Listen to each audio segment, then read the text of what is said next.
এবারে আমরা যেটা করব দ্যাট ইজ রিফ্লেকশনের কেসে যেটা করেছিলাম, দুটো টিপিক্যাল রিফ্লেকশন নিয়ে আলোচনা করেছিলাম। একটা হলো রিফ্লেকশন অন প্লেন সারফেস আর একটা হলো রিফ্লেকশন অন কার্ভ সারফেস, তাই তো? এখানে আমরা রিফ্র্যাকশন অন প্লেন সারফেস আর রিফ্র্যাকশন অন কার্ভ সারফেস এই দুটো নিয়ে আলোচনা করব। আজকে রিফ্র্যাকশন অন প্লেন সারফেস দেখা যাক কতটা করা যায়। রিফ্র্যাকশন অন প্লেন সারফেস, এটা ধরো একটা প্লেন সারফেস, এখানে রিফ্র্যাকশন হয়েছে, এই রিফ্র্যাকশনের জন্য যেটা হবে সেটা হলো ডেভিয়েটেড হবে light ray. So there must be a typical parameter বা টিপিক্যাল কোয়ান্টিটি অ্যারাইজড, একটা বিশেষ ধর্ম বা বিশেষ একটা কোয়ান্টিটি পাবে, সেই কোয়ান্টিটিটার নাম হলো অ্যাঙ্গুলার ডেভিয়েশন, কৌণিক চ্যুতি। আমরা তাহলে প্রথমে কৌণিক চ্যুতি বিষয়টা বুঝে নেব। ধরো এটা m dashed, this one is normal, ইন্টারফেসের উপরে পয়েন্ট অফ ইনসিডেন্টে normal, this one is n dashed,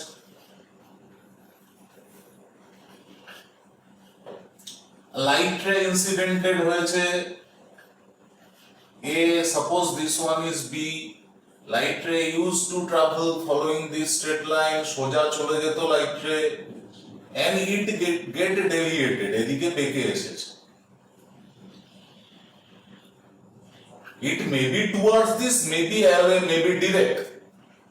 যদি এর রিফ্র্যাক্টিভ ইনডেক্স mu1 এর রিফ্র্যাক্টিভ ইনডেক্স mu2 হয়, then mu1 এর থেকে mu2 বেশি হলে, এর রিফ্র্যাক্টিভ ইনডেক্স বেশি হলে লাইট রে টুয়ার্ডস দা নরমাল শিফট করে যাবে, আর যদি এর রিফ্র্যাক্টিভ ইনডেক্স বেশি হয় it will shift away from the normal, normal থেকে দূরে সরে যাবে। এগুলো সবাই কম বেশি জানো। এই অ্যাঙ্গেলটা হলো I and this angle is R. So what about deviation? In this case deviation is towards this. It is called positive deviation. So clearly deviation in this case equals to I minus R. But you know sin I by sin R equals to mu2 by mu1. এখানে mu2 বড়, সেজন্য I বড় হয়েছে, mu1 ছোট, R ছোট। From here sin R equals to কত হবে? mu1 sin I by mu2, that is R equals to sin inverse mu1 by mu2 sin I.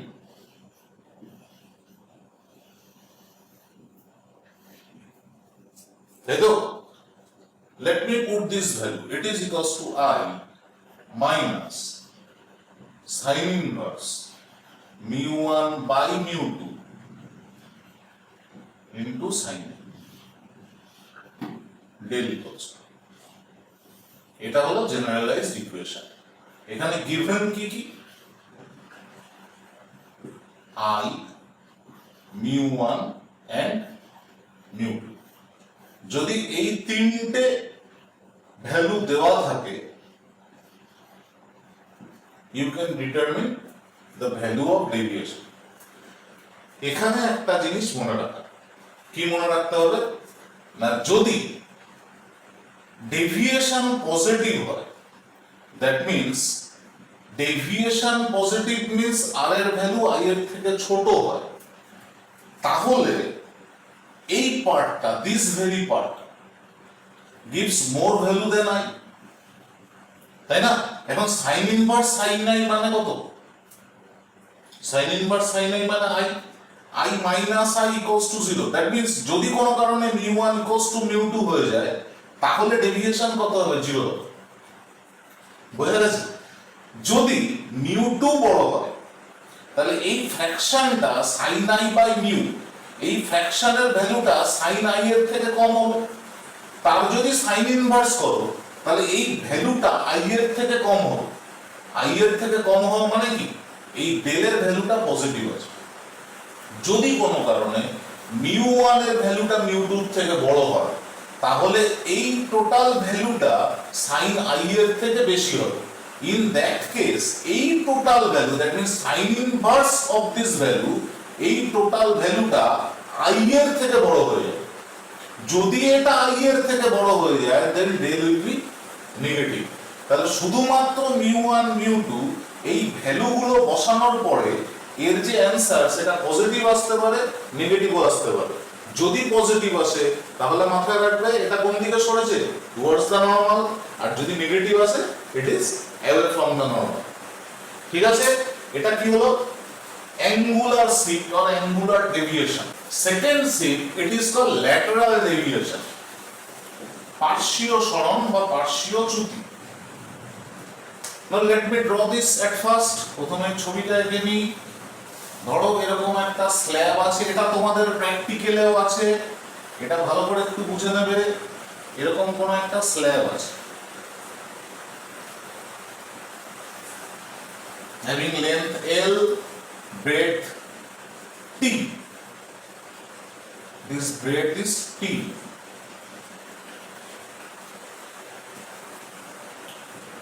And refractive index with respect to this media, বা এই মিডিয়ার mu one, এই মিডিয়ার mu two ধরোই না, অসুবিধা কি আছে। And I am in this case considering mu two greater than mu one. This one is denser media, this one is rarer media. মানে এটা কাঁচের গ্লাস স্ল্যাব, কাঁচের স্ল্যাব, আর বাইরেরটা এয়ার। ঠিক আছে, এখানে ধরো কোনো একটা লাইট রে এসে পড়েছে,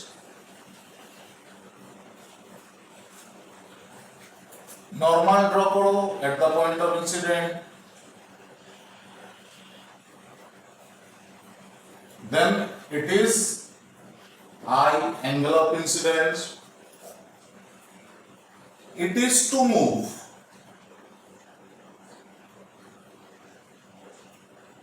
following this path. এই পাথটা ধরে মুভ করার কথা, it was to, যদি এই স্ল্যাবটা না থাকতো। But due to this slab, it is to be deviated, বেঁকে যাবে। ধরো এখানের কোন একটা পয়েন্টে এটা ইনসিডেন্টেড হয়েছে, this angle is R. Now again you have to draw a normal at this point. If this angle be R, this angle be R also. Then I এর corresponding angle যদি R হয়, তাহলে R এর corresponding angle it must be I. This one is I. হবে না? তাহলে দেখো light রে যে পাথ ধরে গেছে বা যেত, তার প্যারালাল একটা পাথ ধরে যাবে। তার মানে লাইট রে ল্যাটারালি শিফটেড হয়ে গেছে, পাশে কিছুটা সরে এসছে। যে পথ ধরে যাচ্ছিল সেই পথ ধরেই যাচ্ছে, কিন্তু একটু সরে গেছে, প্যারালালি সরে গেছে। মানে রেল লাইনের দুটো ট্র্যাকের মধ্যে বা দুটো রেলের মধ্যে একটা রেল ধরে যাচ্ছিল, মধ্যে ওই জাস্ট একটু ডেভিয়েটেড হয়ে আরেকটা রেল ধরে চলতে শুরু করেছে। This one is called lateral shift, S. ঠিক আছে, নাম দিয়ে দাও A B C and this one is D. এটার একটা নাম দিয়ে দাও E, this one is F. ঠিক আছে, you have to measure this variable given কি কি দেওয়া আছে, given 1 mu1 and mu2, 2 thickness, 3 angle of incidence. তিনটে parameter, that means refractive index, thickness of this slab, rather width, and third one is angle of incidence. These three parameters are given, rather 4. ঠিক আছে, তোমাকে কি বের করতে হবে, এই ভ্যালুটা। ভালো করে খেয়াল করে দেখো, এই যে ট্রায়াঙ্গেলটা আছে পিইসি, এই ট্রায়াঙ্গেলের একটা সাইডের ভ্যালু দেওয়া আছে, তোমাকে ডিটারমিন করতে হবে এই ট্রায়াঙ্গেলের আরেকটা সাইড। তাহলে প্রথম কাজ হলো এই দুটো ট্রায়াঙ্গেলের যে কমন সাইড, দিস ওয়ান, এটা বের করে নিতে হবে। যদি এই কমন সাইডের ভ্যালুটা বের করে নাও তাহলে নেক্সট ট্রায়াঙ্গেলে পুট করলেই বেরিয়ে যাবে, very easy. So from this triangle, from triangle BEC কি লেখা যেতে পারে? You have to determine the value of BC by given BE. It is equals to sec r, that is BC equals to BE means T2, T sec r। ঠিক আছে, এবার এই ট্রায়াঙ্গেলটা দেখো BCF, from triangle BCF, এই ট্রায়াঙ্গেলটা থেকে given BC you have to find out the value of CF. Now CF by BC equals to, with respect to this angle, this one is height and this one is hypotenuse। এই অ্যাঙ্গেলটা কত ছিল? 90 degree. তুমি perpendicular draw করেছো, so এই অ্যাঙ্গেলের value কত হবে? It will B I minus R। দেখো এই টোটাল অ্যাঙ্গেলটা কত? I, তার মধ্যে এইটুকুনি হলো R, so remaining part is I minus R, so it is nothing but sin I minus R, that is CF means S, CF equals to BC means T sec R into sin I minus R, that is S equals to T sin I minus R, sin I cos R minus cos I sin R, by due to sec R it will be cos R। Clear? That is S equals to T sin I only, cos R cancel हो जाए, minus cos I sin R by cos R। ভালো করে বোঝো, sin I by sin R equals to sin I by sin R এর value কত হবে? It is equals to mu2 by mu1, then sin R equals to mu1 by mu2 into sin A. You can write down this one as mu relative or only mu into sin A।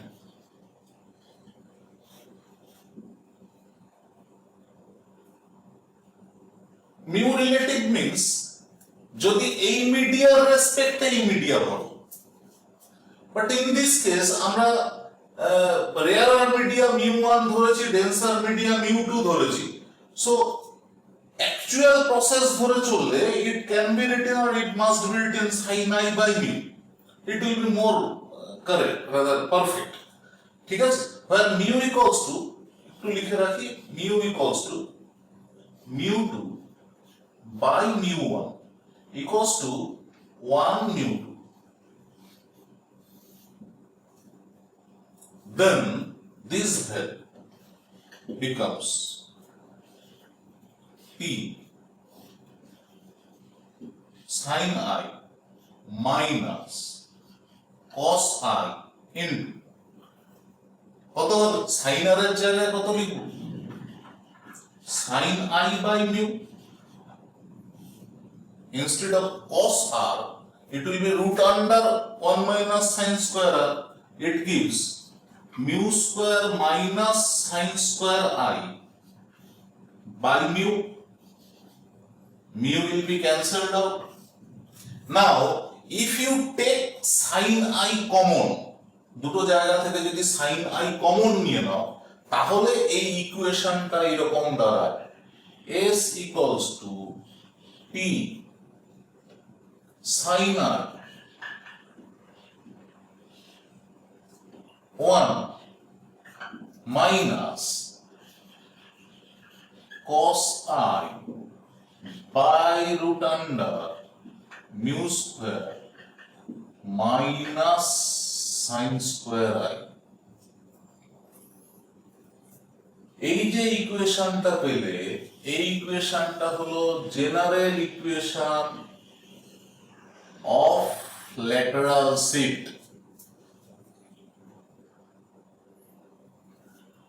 ঠিক আছে, general equation of lateral shift তোমাদের এক্সামে এটা অনেক সময় derive করতে দেয়। General equation of lateral shift with respect to those given, এখানে মিউটা হলো mu2 বাই mu1 বা 1 mu2। যাই হোক, আমার এর আরেকটা অ্যাডভান্স পার্ট একটু জেনে নেওয়া উচিত, একদম যতটা তোমাদের এগোনো যায় তত ভালো। দেখো, if I is very small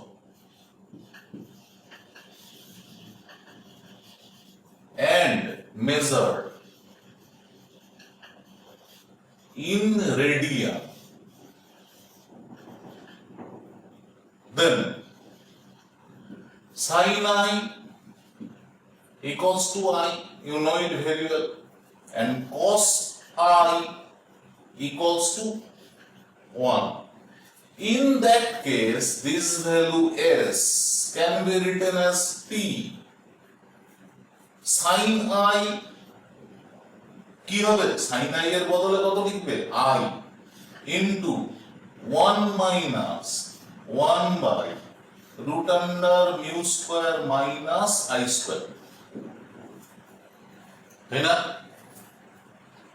I very small, so I square is negligible। এটাকে যদি নেগলেক্ট করে দাও তাহলে s equals to কত দাঁড়াবে, pi into 1 minus 1 by mu। It is applicable for nearly normal incident, প্রায় লম্ব ভাবে যদি আপতিত হয় তাহলে পার্শ্বীয় সরণ বা ল্যাটারাল শিফটের ভ্যালু এটা হবে। তাহলে এটা হলো generalised equation, this one is generalized equation, this one is special equation। এখানে given কোনগুলো t I and mu, ঠিক আছে, t I and mu এই তিনটে যদি দেওয়া থাকে তাহলে ল্যাটারাল শিফটের ভ্যালু তুমি এভাবে বের করতে পারবে। বোঝা গেছে? হ্যাঁ, আরেকটা পার্ট রয়ে গেল, ছোট্ট জায়গা দেখে নাও, এটা খুব সহজ জায়গা। আমি একটু এগিয়ে রাখছি, তার কারণ হলো টার্গেটটা তো আলাদা। টার্গেটটা হলো স্টুডেন্ট গুলোর সাকসেস পেতে গেলে স্টুডেন্টদেরকে খাটতে হবে, বাট আমি খাটবো না, আমি এক্সপেক্ট করবো আমার স্টুডেন্টরা ভালো রেজাল্ট করবে, ইট ইজ নট পসিবল, তাই তো? এবার একটা টিপিক্যাল কনসেপ্ট নিয়ে একটু আলোচনা। টিপিক্যাল কনসেপ্ট মানে একদম অজানা এরকমটা নয়, সবাই জানো ক্রিটিক্যাল অ্যাঙ্গেল। ক্রিটিক্যাল অ্যাঙ্গেল সম্বন্ধে সবাই কম বেশি জানো, যা জানো সেটাতে আমি আর ভুল ধরাচ্ছি না, যদিও যেটা জানো সেটা ভুল জানো। এখন একটু দেখে নি, ধরো এটা একটা কোনো interface, refractive index of this media with respect to this is mu. মানে এই মাধ্যমটা যদি 1 হয়, এই মিডিয়াটা যদি 2 হয়, এর রিফ্র্যাক্টিভ ইন্ডেক্স mu1, এর রিফ্র্যাক্টিভ ইন্ডেক্স যদি mu2 হয়, then mu equals to nothing but 1 mu। It is equals to mu2 by mu1। আমি অত কিছু না লিখে শুধু মিউ লিখছি, মানে মিউ লিখলেই তোমাকে বুঝে নিতে হবে it is refractive index of this media with respect to this one, মানে রেয়ারার থেকে ডেন্সার মিডিয়া। আমি ডেন্সার মিডিয়াটা নিচে রেখেছি, তার কারণ আমাকে যা কিছু করতে হবে সব ডেন্সার মিডিয়াতে করতে হবে, কারণ total internal reflection or critical angle এটা ডেন্সার মিডিয়াতেই ফর্ম। তাই তো? চলো দেখা যাক কি হয় বিষয়টা। ধরো এরকম একটা পয়েন্ট আছে, এই পয়েন্ট থেকে লাইট রে এখানে গিয়ে ইনসিডেন্টেড হয়েছে, and this one is normal at the point of incident। এই অ্যাঙ্গেলটা থেকে এদিকের যে অ্যাঙ্গেলটা ফর্ম করবে, দ্যাট ইজ আফটার রিফ্র্যাকশন, এই অ্যাঙ্গেলটা ছোট হবে না বড় হবে? এটা ডেন্সার মিডিয়া, এটা রেয়ারার মিডিয়া। ডেন্সার মিডিয়াতে লাইট রে টুয়ার্ডস দ্য নরমাল সরে আসে, তাহলে রেয়ারার মিডিয়াতে লাইট রে অ্যাওয়ে ফ্রম দ্য নরমাল, তাই হবে তো? তার মানে কি হবে? লাইট রেটা অ্যাওয়ে ফ্রম দ্য নরমাল, আরো সরে যাবে। আমি যদি লাইট রেটাকে এখানে নিয়ে ফেলতাম, এখানে নরমাল ড্র করতে হতো, again away from the normal. এরকম করতে করতে একটা সময় লাইট রে একটা কোনো টিপিক্যাল অ্যাঙ্গেলে ইনসিডেন্টেড হবে, ফর হুইচ লাইট রে will grace through the surface. এই বিভেদ তল দিয়ে ঘেঁষে যাবে। অ্যাকচুয়ালি বিভেদ তল দিয়ে ঘেঁষে যায় না, ম্যাথমেটিক্যালি যাবে। অর্থাৎ এই মিডিয়াতে কোনো একটা স্পেসিফিক অ্যাঙ্গেলের জন্য আমি থিটা সি লিখেছি, in this media angle will be 90 degree, and this very angle at denser media for a specific pair of media and specific color of light, this theta c is called critical angle, সংকট কোণ বলা হয়। ঠিক আছে? তাহলে এখানে আমি যদি ওই ফর্মটাকে কাজে লাগাই, sin 90 by sin theta c equals to কত হবে? mu, rather sin theta c equals to কত হবে? 1 by mu।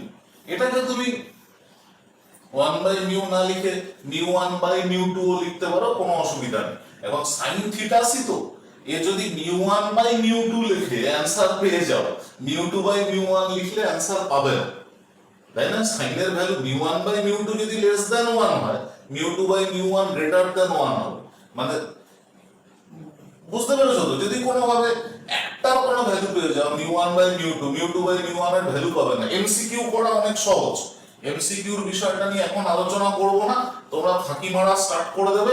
আমি এটাকে কোথাও কাজে লাগাই। আচ্ছা, এই ছবিটা থাকুক আপাতত, এটাকেই কাজে লাগাই কোনোভাবে। লাইট রে শুধু যে এদিকে যাবে এরকমটা তো, এদিকেও তো আসতে পারে। মিন্স ধরো এরকম মোটামুটি পয়েন্টে যদি লাইট রে ইনসিডেন্টেড হয় at an angle theta c again, then it is 90 degree. This one is 90 degree, তাই তো? এবার আমি বাকিগুলো মুছে দিলাম, এই বাকি যে জায়গাগুলো ছিল এগুলো আমি মুছে দিলাম। এবারে ঘটনাটা কি দাঁড়ালো সেটা একটু ভালো করে বুঝি। এক্সাক্ট হয়নি, পয়েন্টটা একটু শিফটেড হবে। এনিওয়ে ভালো করে দেখো, এই হাইটটা বা ডেপথটা ধরে নাও এইচ। এবারে বিষয়টা ভালো করে বোঝো। এই যে সেকশনটা আছে, this one is A, this one is B, এই সেকশনের থেকে কোনো লাইট রে এখানে এসে পৌঁছতে পারে? এই সেকশনের এই পয়েন্ট থেকে কোনো লাইট রে এখানে এসে পৌঁছতে পারে? এই পয়েন্ট থেকে কোনো লাইট রে এখানে এসে পৌঁছতে পারে? এবং ওই লাইট রে গুলো বাইরের কোনো মিডিয়া, দ্যাট মিন্স রেয়ারার মিডিয়া থেকে আসতে পারে, তাই তো? বাট এখানের কোনো লাইট রে এই পয়েন্টে বাই মিনস অফ রিফ্র্যাকশন আসতে পারে না। মানে এটাকে যদি তুমি অ্যাড করে দাও, এই অ্যাঙ্গেলটা থিটা সি থেকে বেশি হবে। তাহলে এই পয়েন্ট থেকে কোনো লাইট রে এখানে এসে পৌঁছতে পারে না by means of refraction. But light ray আসতে পারে না তা নয়, লাইট রে এসে পৌঁছতে পারে, and those light ray must reach out here by means of reflection। তার মানে এইখানের লাইট রে এসে পৌঁছতে পারে কিভাবে? By means of reflection. তার মানে এ বি এই লাইনটার বাইরে যে লাইনটা আছে এই লাইনের থেকে কোন পয়েন্টের লাইট রে এই পয়েন্টে পৌঁছলেই একটা মাত্র উপায় আছে, দ্যাট ইজ রিফ্লেকশন। তার মানে এই বাইরের যে লাইনটা এই সারফেসটা রিফ্লেক্টিং সারফেস। এই যে সারফেসটা, this very surface is reflecting surface, and this very part is refracting surface. Only refraction হয় না, reflection plus refraction। এই পার্টটাতে রিফ্র্যাকশন হতে পারে, এবং রিফ্র্যাকশন হলে কি হবে না, বাইরের কোন লাইট রে এই জোনটা দিয়েই ঢুকতে পারে।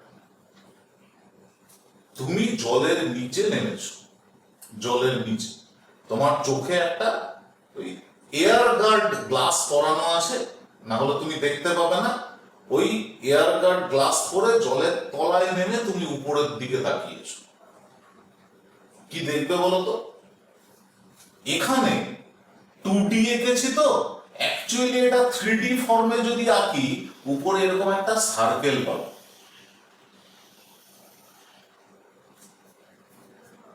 বুঝতে পেরেছো? এই যে সার্কেলটা পেয়েছো উপরে, এই সার্কেলটার মধ্য দিয়ে রিফ্র্যাক্টেড রে তোমার চোখে পৌঁছতে পারে। তার মানে ওই যে সার্কেলটা, ওই সার্কেলটা দিয়ে তুমি লেয়ারে বাইরের কোনো অবস্ট্রাকশন বা বাইরের কোনো অবজেক্ট সেটা দেখতে পারো, তাই তো? তার মানে কি মনে হবে যে উপরে একটা রিফ্লেক্টিং সারফেস, মানে একটা আয়না বসানো আছে। টোটাল জলের যে উপরের লেয়ারটা আছে, উপরের যে তল আছে, সেই তলটা তোমার কিরকম মনে হবে? টোটালটা একটা রিফ্লেক্টিং সারফেস। বুঝতে পেরেছো? টোটালটা রিফ্লেক্টিং সারফেস, কিন্তু মধ্যখানে এরকম গোল করে একটা সার্কেল কাটা আছে। এই যে গোল করে সার্কেলটা কাটা আছে, এই সার্কেলের মধ্য দিয়ে তুমি বাইরের এয়ারের কোনো অবজেক্ট দেখতে পাবে। আর বাইরের বাকি যে রিফ্লেক্টিং সারফেস আছে সেখানে কি দেখবে? ধরো এখানে যদি কোনো একটা মাছ থাকে, এখানে যদি কোনো একটা মাছ থাকে, এই মাছটাকে কিভাবে দেখবে তুমি? কিভাবে দেখবে? By means of reflection. তাহলে নিচের জিনিস যেটা দেখবে সেটা বাই মিনস অফ রিফ্লেকশন, বাইরের জিনিস যেটা দেখবে সেটা রিফ্র্যাকশনের জন্য।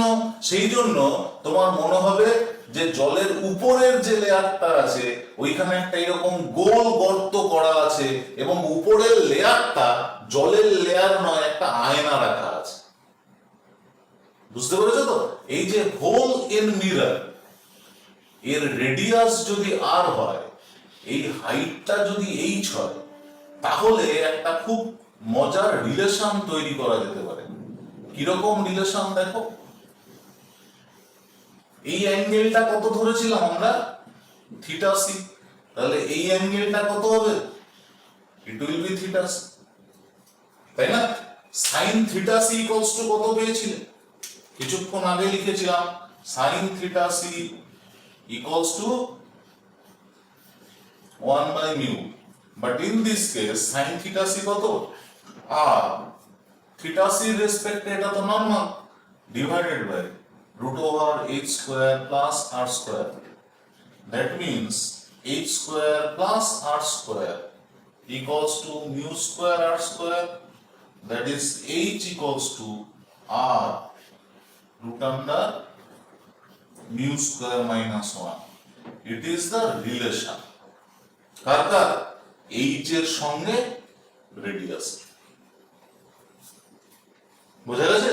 Discovery, national geographic, animal planet, এগুলো যদি দেখো, দেখবে জলের তলায় যখন ক্যামেরা নিয়ে যায়, ক্যামেরা দিয়ে যদি উপরের দিকটা দেখায়, উপরের দিকে দেখবে এরকম একটা গোল সার্কেল দেখাচ্ছে। দ্যাট সার্কেল, উপরে কোনো পাখি উড়ে যাচ্ছে। বুঝতে পেরেছো তো? ওই যে পাখিটা এক্সাক্ট ওই পজিশনে হয়তো অন্য কোথাও আছে, কিন্তু তুমি দেখবে এই সার্কেলটার মধ্য দিয়ে কোনো জাহাজ আসছে বা কোনো স্টিমার আসছে, কোনো বয়া কিছু ভাসছে জলের উপরে। বুঝতে পেরেছো তো? সেটা দেখবে ওই সার্কেলটার মধ্য দিয়ে। আর জলের তলার কোনো কিছু সেটা দেখবে ওই সার্কেলটার বাইরে কোনো জায়গা থেকে রিফ্লেকশনের জন্য। এটা খুব ইন্টারেস্টিং ফেনোমেনা এবং এই ইকুয়েশনটা তোমাদের খুব কাজের ইকুয়েশন। ঠিক আছে, তাহলে প্লেন সারফেসের রিফ্লেকশন, হ্যাঁ ক্রিটিক্যাল অ্যাঙ্গেল নিয়ে আরো অনেক কিছু আলোচনা করা যেতে পারে, অপটিক্যাল ফাইবার বা এই ধরনের আরো অনেক অ্যাপ্লিকেশনস আছে, পরে সময় হলে আলোচনা করব। তোমাদের সিলেবাসে বা বোর্ড এক্সামের জন্য, এন্ট্রান্সের জন্য exclusively refraction on plane surface, তার থেকে এতটা জানাই যথেষ্ট। ঠিক আছে, আমি পেছনের দিকে একদম নিচের দিকে কিছু জিনিস বাদ দিলাম, খুব সহজ, যেগুলো অনেকবার পড়েছো। আর উপরের দিকে মানে ওই যেটাকে তোমাদেরকে বলছিলাম অপটিক্যাল ফাইবার বা এই ধরনের কোনো কিছু, ওই বিষয়গুলো বাদ দিলাম, ওগুলো পরে আলোচনা করব। আর নিচের গুলো আলোচনা করে লাভ নেই, তার কারণ মোটামুটি তোমরা সবাই জানো। আবার মনে করিয়ে দিলাম ছবি আঁকা। ছবি আঁকা তোমরা আমার থেকে অনেক ভালো আঁকতে পারো, এইটুকুনি বিশ্বাস রেখে কতগুলো স্ট্রেট লাইন ড্র করা প্র্যাকটিস করো। ভালো থেকো, আবার দেখা হবে।